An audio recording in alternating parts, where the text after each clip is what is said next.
Kung masasabi mo, may pera talaga sa Pilipinas, paano mo ma-justify na meron pa rin mga mahihirap ng mga tao? Marami lang talagang taong tamad. Tapos, ginagawan tamad. May 4Ps tayo sa government. Bakit binibigyan ng pera yung mga taong hindi nagtatrabaho? May tao kasweldohan mo, pero hindi mo...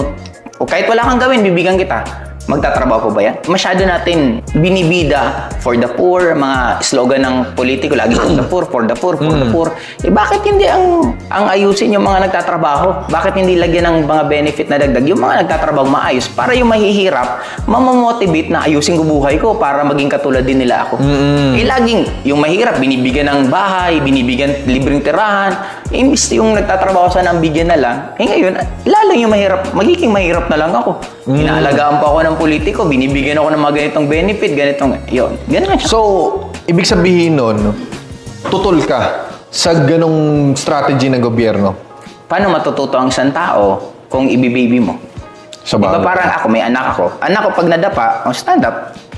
Yung noon na magulang, ay, kawawa, ganun. Ako hindi, pag nadapa, tayo. Hindi matututo ang isang tao kung ibibaby mo.